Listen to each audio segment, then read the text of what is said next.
அண்மை செய்தி.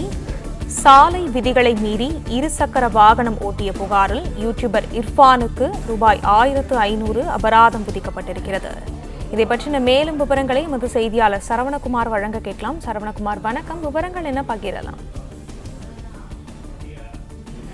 பிரபலமான யூடியூபர்களில் ஒருவரான இர்ஃபான் இதற்கு முன்பும் இது போன்ற பல சர்ச்சைகளில் சிக்கியிருக்கிறார். இந்த நிலையில அவர் ஒரு விலை உயர்ந்த இருசக்கர வாகனத்தில் தலைக்கவசம் அணியாமல் சென்ற வீடியோ ஒன்று சமூக வலைதளங்கள்ல பகிரப்பட்டது. இந்த சமூக வலைதள வீடியோவை சுட்டிக்காட்டி பலரும் நடவடிக்கை எடுக்க வேண்டும் என்று காவல்துறையை டாக் செய்து அதிலே சுட்டியிருந்தார்கள்.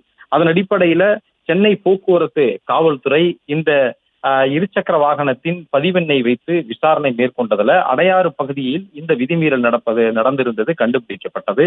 இதில் 2 விதிமீறல்கள். ஒன்று, இந்த ஃபுட் டிரைவரான இர்ஃபான் தலைக்கவசம் அணியாமல் தனது இருசக்கர வாகனத்திலே அவர் சென்றதும், மேலும் அந்த விதிகளுக்கு உட்பட்டு வாகன பதிவின் பொருத்திராமல் அதில் சென்றதும் கண்டுபிடிக்கப்பட்டு இந்த 2 விதிமீறல்களுக்கும் 1500 ரூபாய் மோட்டார் வாகன சட்டத்தின்படி அபராதம் விதிக்கப்பட்டிருக்கிறது. மேலும் வாகனமும் பறிமுதல் செய்யப்பட்டிருக்கிறது என்று அடையாறு போக்குவரத்து போலீசார் தெரிவித்திருக்கிறார்கள்.